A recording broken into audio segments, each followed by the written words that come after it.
လောကမှာတယောက်တည်းနေတာဟာတော့အေးချမ်းမှုအရှိဆုံးလို့ပြောအောင်သို့သောလူတွေဘာလို့တယောက်တည်းမနေနိုင်ကြသလဲဆိုရင်စိုးရင်တော့ကရှိလို့တယောက်တည်းမနေနိုင်ဘူးမြို့တွေးတယ်တယောက်တည်းနေရင်နေမကောင်းရင်ဘယ်လိုလုပ်မလဲဆိုအတွေးပဲဒါကြောင့်မို့တယောက်တည်းမနေနိုင်ကြဘူးနှစ်ယောက်နေတော့ရောလို့ဆိုနှစ်ယောက်နေတော့လည်းမတည့်ပြန်ခက်တာတယောက်တည်းနေကြတော့လေကြောက်တယ်နှစ်ယောက်နေတော့မတည့်ဘူးအဲ့ဒီကြားထဲမှာလူဟာဘဝမှာဆုံးဖြတ်ရခက်ခဲကြတယ်နှစ်ယောက်အတူနေပေမဲ့လို့ကြောချင်းပေးပြီးတော့တယောက်နဲ့တယောက်စကားမပြောတဲ့ပုဂ္ဂိုလ်တွေအများကြီးပဲနော်မိသားစုတဲမှာကိုရှိတယ်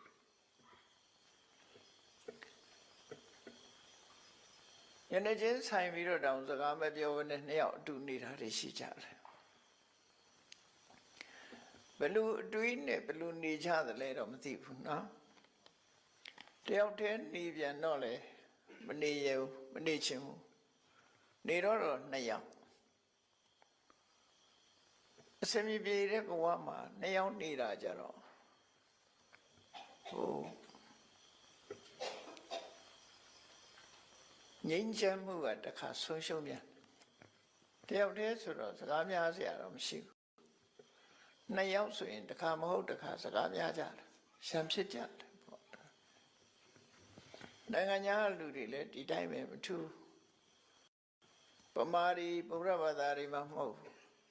နိုင်ငံခြားလူတွေလည်းတယောက်တည်းနေခြင်းleave me alone လို့ဩတာသူတယောက်တည်းနေမယ် leave me alone ဆိုပြီးတော့ဩတယောက်တည်းနေပြန်တော့လေလုံးလီးဖြစ်တယ်ပြောပြန်တယ်နော်လုံးလီးဖြစ်လာတော့ဘာဖြစ်တော့ဆိုဟိုတယ်လီဖုန်းဆက်ဒီတယ်လီဖုန်းဆက်ဖြစ်လာပြန်တယ်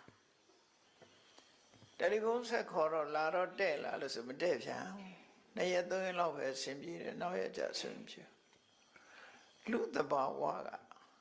တွေးစားရအခက်ကြီးပဲအဲ့တော့လူတွေဟာတယောက်တည်းမနေဝန်းတာလဲဒီစိတ်ပဲနှစ်ယောက်မတည့်တာလဲဒီစိတ်ပဲ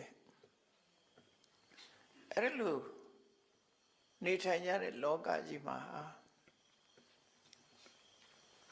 မြတ်စွာဘုရားလက်ထက်တုန်းက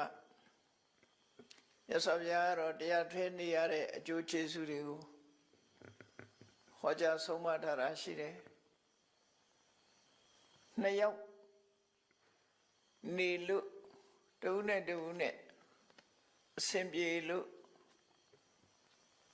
ဆုံးမဩဝါဒတွေရလို့အကူအညီရလို့ဆိုရင်နှစ်ယောက်နေတာအစဉ်ပြေတယ်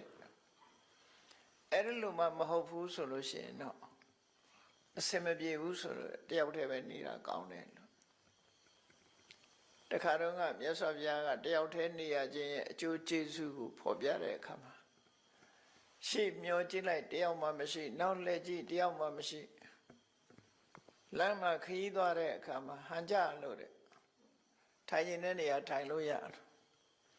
ထိုင်နေတဲ့နေရာလည်းထိုင်လို့ရတယ်ထိုင်ခြင်းသလိုလည်းထိုင်လို့ရတယ်ကိုမြင်မဲ့လူတယောက်မှမရှိဘူးလို့ဆိုလို့လွတ်လပ်မှုရဲ့အရာတာကိုဖော်ပြတာ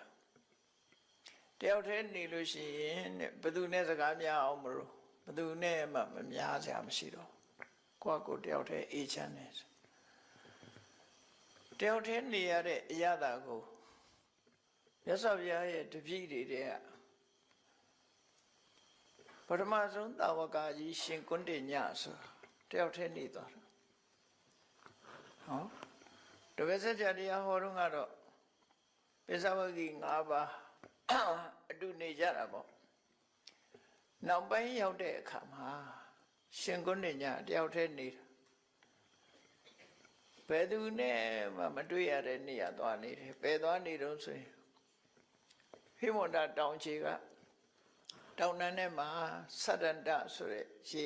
ရေအိုင်ကြီးရှိတယ်အဲ့ဒီသတ္တန္တရေအိုင်ကြီးနားမှာကမ္ဘာညောင်းလေးနဲ့နေတယ်တပါးတယ်